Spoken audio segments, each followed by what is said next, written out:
Nós vamos continuar aqui apresentando a vida e a obra de Marina Tsvetaeva nesse terceiro episódio que vai encerrar por este ano nossas apresentações.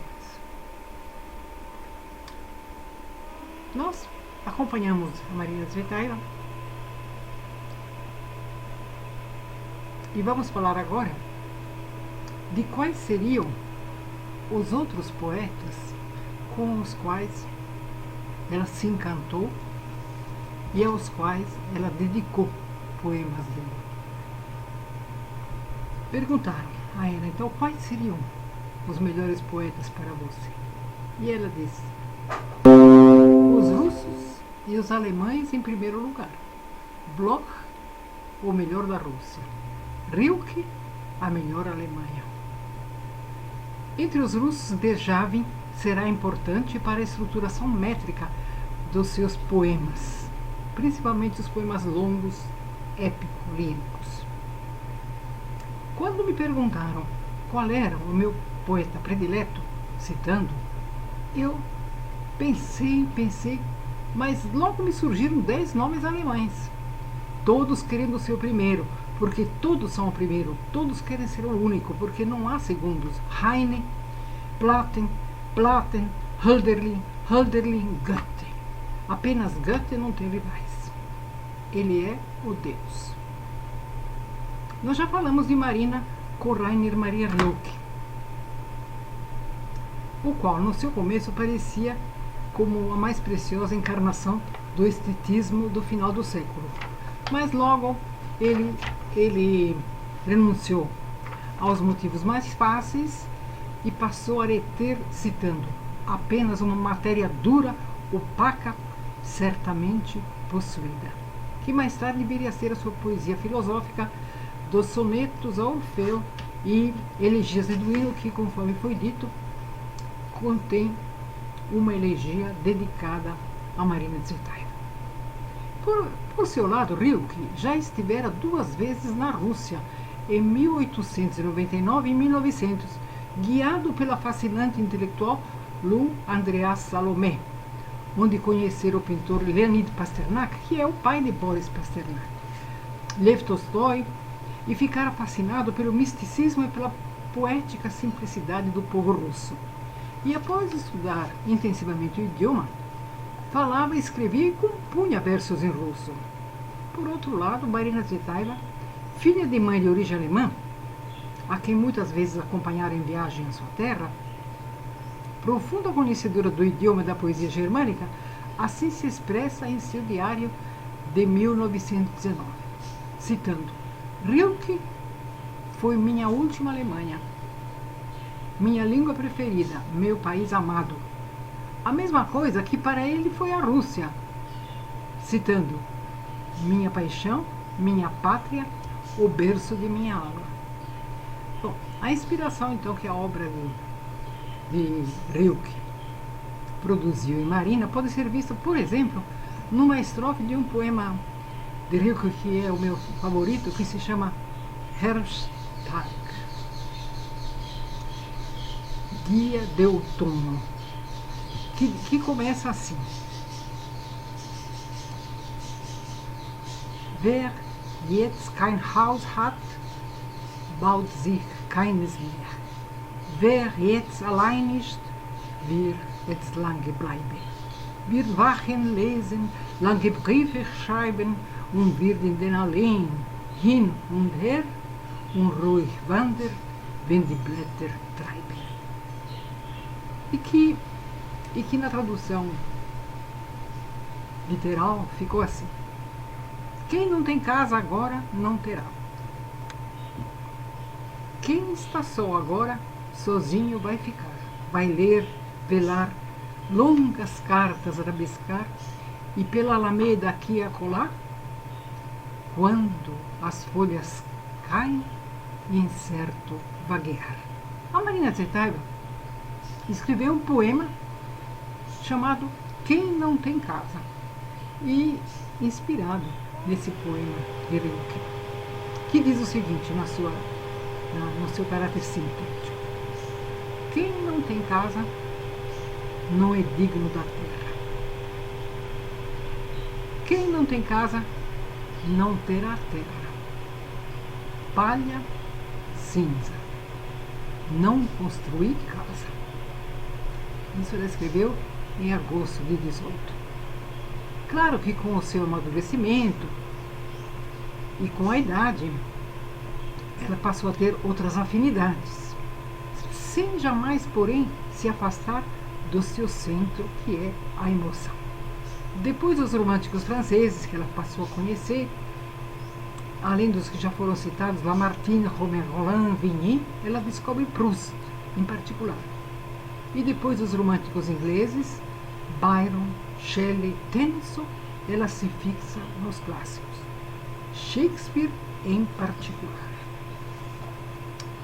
Sobre o fundo pitoresco da sua Moscou, transcendido até o imemorial, Marina Tsvetaeva projeta as figuras do epos russo, desde os santos e as beatas da tradição popular, até as czarinas e os falsos czares, as deusas e as magas dos encantamentos. Eu vou ler aqui um poema do ciclo Os Citas, dela, que foi composto em 1923. E é um dos poemas que Tsvetaeva incluiu na coletânea dela Verstas, e foi o que conquistou Pasternak. Eu vou ler um trecho em russo para vocês sentirem o som da língua russa. Mas primeiro eu vou ler em português para vocês poderem acompanhar. Então o poema se chama Do Ciclo Os Citas. E é um encantamento. Do tiro e quebranto, da toca e da prenda, divina Ishtar, resguarda-me a tenda. Irmãos e irmãs, breu do meu metal, tina do meu mal, divina Ishtar, resguarda o carcaça. Pegou-me o cão, que o velho não aguente, que morra doente, divina Ishtar, meu fogo resguarda. A chama arde. Que não dure o velho, que não ature o baldo, divina Ishtar, resguarda meu caldo de piches e auroras. Pro velho ser mudo, pro jovem ser muda, divina Ishtar, cele meu moar na muda do luar. Eu vou ler um trechinho então em russo, conforme eu disse a vocês. От стрел и от чар, от гнезд и от нор, богиня Иштар, храним мой шатер. Руди моей вар, вражди моей чан, богиня Иштар, храним мой харкан. Чтобы не жил кто стар, чтобы не жил кто хвор, богиня Иштар, храним мой костер. Чтобы не жил кто стар, чтобы не жил кто зол, bogиня Ishtar, hrani moj харчо. Bom, esse então é um dos primeiros romances que apaixonaram o Pasternak, o jovem Pasternak. Ele escreve no seu ensaio autobiográfico. Na primavera de 22, quando Marina já estava no estrangeiro, eu comprei em Moscou a pequena brochura de seus poemas. Fui logo conquistado pela força lírica da forma de Tsvetaeva. Uma forma interiormente sofrida, que nada tinha de adocicado, mas era asperamente concisa e condensada, sem perder o fôlego em versos isolados, mas abraçando, sem quebra de ritmo, inteiras estrofes consecutivas no desenvolvimento de seus períodos. Na realidade, as fases que se sucedem na produção de Tsvetaeva, como as da maioria dos poetas, se explicam mutuamente, formando uma unidade contínua, um todo compacto, em que as mudanças externas e as transformações internas estão como os gêmeos do seu poema, indissoluvelmente amarradas. O poema, então, eu vou ler na tradução. Quando eu não cito o tradutor, eu mesma fiz a tradução. Um poema que ela escreveu em 18, né? Vejam vocês a época da Revolução Russa, né? Se a alma nasceu alada, cabanas ou palácios não são nada. Gengis Khan e a Horda, o que são no fundo? Meus, há 2 inimigos no mundo, 2 gêmeos indissoluvelmente amarrados, a saciedade dos satisfeitos e a fome dos esfomeados. A cronologia é a chave da compreensão, diz Marina, que participou vivamente das vicissitudes da Rússia e de sua pátria de adoção, no caso, inicialmente, a Tchecoslováquia. De fato, para quem, como Tsvetaeva, o tempo histórico é fonte contínua de envolvimento e inspiração, a cronologia é fundamental. Será para a Tchecoslováquia que Marina comporá, durante a ocupação alemã pelas forças de Hitler, em 38 e 39, dentro de uma série deles, um de seus últimos e mais tocantes poemas. Ela escreveu esse poema em 39 e, conforme vocês sabem, ela morreu em 41. Não é? Essa tradução que eu vou ler agora é do Augusto de Campos. E tem uma epígrafe. O poema se chama Tomaram e a epígrafe diz o seguinte. Epígrafe essa retirada de um jornal de março de 1939. Os tchecos se acercavam dos alemães e cuspiam. Aqui está o poema dela. Tomaram logo e com espaço. Tomaram fontes e montanhas. Tomaram o carvão e o aço, nosso cristal, nossas entranhas. Tomaram trevos e campinas. Tomaram o norte e o oeste. Tomaram mel. Tomaram Minas. Tomaram o sul e o leste. Tomaram Vare e Tatre. Tomaram o perto e o distante. Tomaram mais que o horizonte. A luta pela terra pátria. Tomaram balas e espingardas. Tomaram cal e gente viva. Porém, enquanto houver saliva, todo o país está em armas. Pode-se entender, então, como Marina, ainda jovem, menor de idade, né? Com 17 anos, casada com um jovem engajado no exército branco da mesma idade e saciada das impressões de seu mundo pré-revolucionário, se manteve fiel aos seus valores e à força de suas lembranças. Quando a Revolução de Outubro acontece, não é a fase conspiratória ou idealista a qual ela teria podido aderir, mas é o período caótico, arbitrário da Guerra Civil, pleno de abusos e aberrações. O preço da nivelação, para ela que se considerava muito acima, era caro demais. Eu vou ler a vocês então um trecho dessas suas considerações, também em 1918. O que aos outros não é preciso, tragam para mim. Tudo há de queimar em meu fogo. Atraio a vida, atraio a morte, no leve regalo do meu fogo.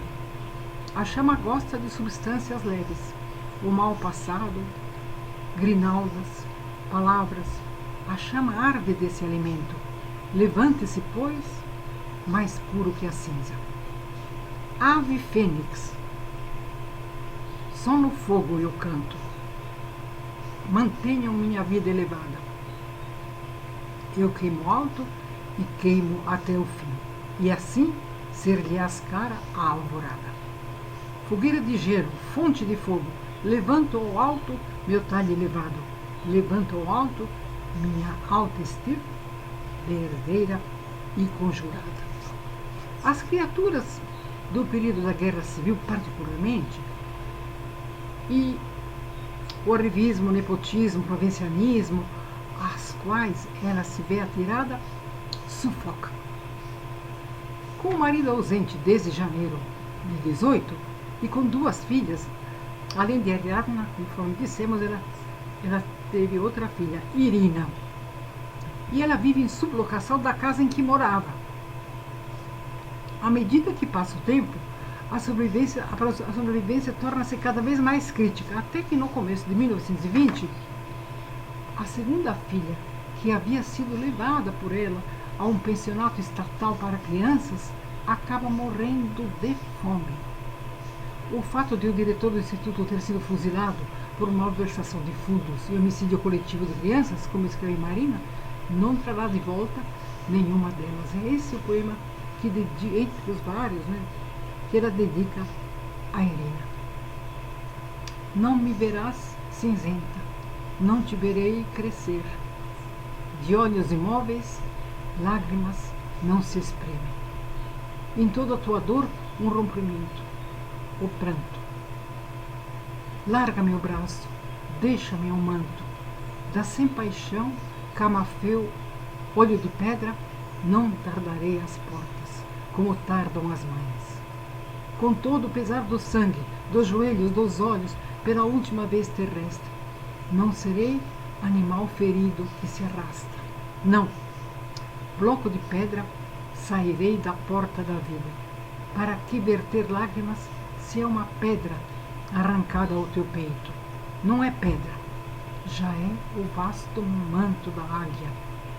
E já estás nos abismos azuis, naquela cidade iluminada onde não ousa levar o filho à mãe.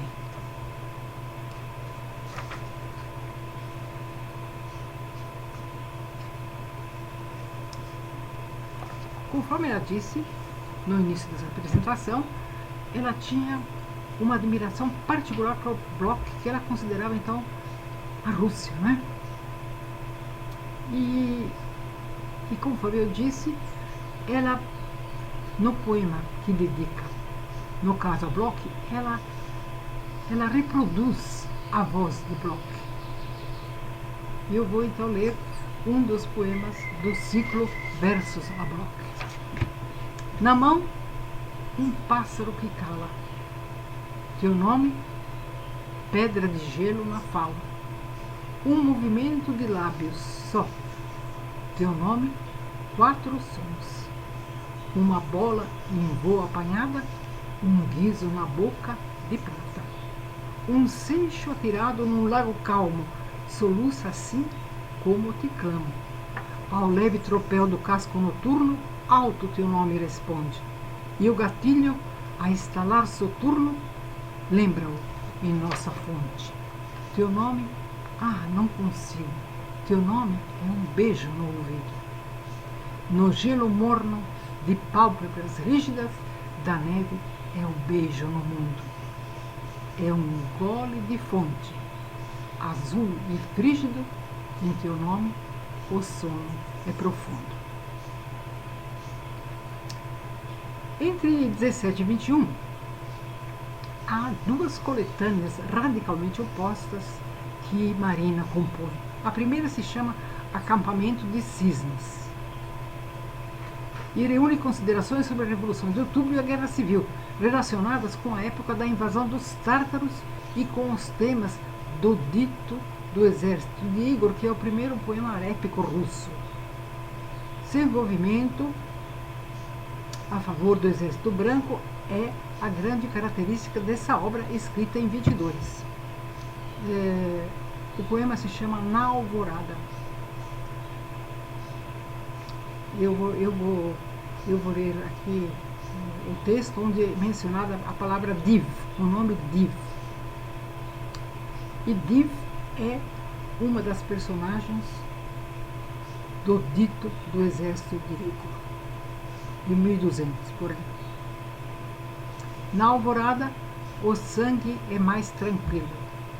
Na alvorada, o silêncio é mais distinto. O espírito deserta a carne inerte. O pássaro abandona sua prisão.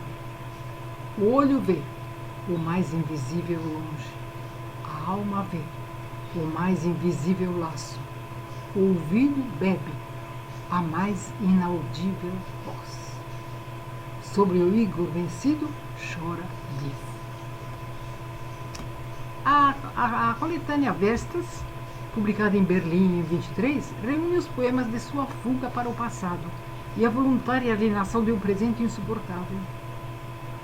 Entre as principais referências literárias que marcaram a culminação do romantismo de Tsvetaeva, encontramos Casanova, Dickens, Manon Lescaut, Cagliostro, O Mundo do Teatro. Sua dicção elegante é deliberadamente refinada e acompanha os temas recorrentes da capa e da taça, que, conforme vimos, foram uns dos componentes do seu mundo poético. E do revolucionário Stenka Razin, o herói folclórico russo que inspirou gerações. Ele viveu entre 1630 e 1671 e foi o lendário chefe dos cossacos do Don que encabeçou uma revolta dos camponeses contra os boiardos. Derrotado, foi preso e esquartejado. Então eu vou ler esse poema onde ela lembra os elementos do seu mundo poético. Simples é o meu porte, pobre é o meu suporte, pois eu sou habitante de uma ilha distante. Vivo, de ninguém careço, se vier não adormeço. Ao estrangeiro aqueço o jantar, com as tábuas do meu lar. Um olhar, e já é conhecido, sem entrar, já mora comigo. Nossa lei é simples e pura, o sangue é a sua escritura. A lua ao céu arrancamos, na mão se desejamos, mas se sair, não esteve, e eu nunca existi. Olho para o sangrento lânio da faca, será que vai sarar? Até o primeiro estranho que me dirá beber.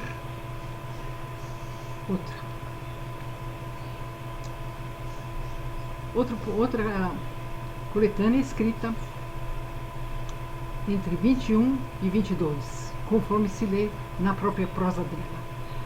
Marina fazia de sua condição de poeta um verdadeiro ofício e tentava produzir ao menos um poema por dia. O parêntese romântico é subitamente fechado e seu estilo agora revela uma nítida assimilação do cubo-futurismo russo, em particular Mayakovsky e Khmelnikov, no qual as palavras são descarnadas e os versos são encurtados. E existe, então, o procedimento da paronomásia, com a criação de termos a partir de uma raiz comum, que se torna o traço característico de seu fazer poético. Vejamos, então, aqui um exemplo. Já os deuses não são tão generosos, e no seu leito os rios não são os mesmos. Nos vastos portões do ocaso voem pássaros de Vênus. E eu, deitada em areias já frias, vou para o dia que não se conta. Como a serpente, olha a velha pele, cresci para fora do meu tempo. Na coletânea seguinte, chamada Depois da Rússia, composta já em Paris e que abarca os anos de 22 a 25, pode-se encontrar uma síntese do seu amadurecimento na dicção do coloquial e de uma nova espécie de classicismo contemporâneo.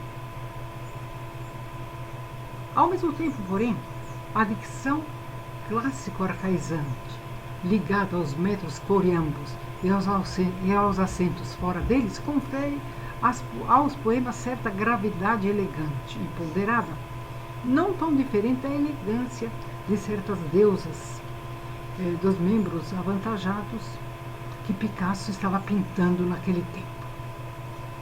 Essa observação se deve a Karlinski, que é um dos biógrafos de Marina Tsvetaeva. Eu vou ler um trecho, então, dessa coletânea, composta em 1924. Não terás minha alma viva, não se dará como uma pluma. Vida, tu rimas com fingida, o ouvido do cantor não erra uma. Não a inventou um nativo, deixe que vá a outra paragem. Vida, tu rimas com ungida. Vida, brida, destino, desatino. Cruéis são os anéis nos tornozelos, no osso penetra a ferrugem. Vida, facas sobre as quais dança quem ama. Cansei de esperar a faca. Outra. Palmas. Palmas, guia de moços e moças. Direita, ósculo. Esquerda, oráculo. Na conspiração da meia-noite, tu que entras, sabe. Direita, aponta. Esquerda, esconde. A sibila à esquerda. Da fama se afasta. Para quem é Shévola, a direita basta. E quando do ódio, na hora mais densa, à esquerda dos censos, ao mundo estendemos, e quando da ira, sagrada nutridos, com os tendões da direita, somos as veias da esquerda. O penúltimo poema que eu vou ler é dedicado a Shakespeare, escrito em 23, e se chama Diálogo de Hamlet com a Consciência. No fundo, ela, onde há tanto lodo e algas, ela foi lá para dormir. Mas lá não há sono. Eu a amei, no entanto, como 40.000 irmãos amar não podem. Hamlet, no fundo, ela, onde há tanto lodo, e a última grinalda vaga nos troncos, perto da margem, eu a amei, no entanto, como 40.000, menos, contudo, do que um único amante. No fundo, ela, onde há tanto lodo, mas eu a amei. A partir de 1926, formas diferentes de criação literária alternam-se aos poemas curtos, cuja sensualidade por vezes é extrema, e fazem com que eles diminuam em número. Eu vou ler então um poema sensual de Marina Tsvetaeva, composto em 36, na Saboia. Se pudesse, eu pegaria no ventre de uma gruta, na gruta de um dragão, no covil de uma pantera, nas garras da pantera, se pudesse, pegaria. No seio da natureza, no palco da natureza, se pudesse, minha pele de pantera arrancaria. Daria o covil para estudo, do arbusto, da avenca, do riacho, da era, lá onde, no ermo, no sono e no turvo, amarram seus ramos em laços eternos. Lá onde, na pedra, no líber, no suco, enlaça seus braços em anos sem fim, tal ramos e rios, na gruta sem luz, na gruta sem rastro, na fronde, na era, na relva, seria como numa capa. Nem mundo branco, nem pão preto, mas no rocio, na fronde, no arvoredo, como em laços de sangue. Para que a porta não batam, para que a fresta não gritem, para que mais não suceda, para que nunca termine. Mas as grutas são poucas, e são poucos os covis. Se eu pudesse, eu pegaria. Na gruta do ventre, se pudesse, eu pegaria.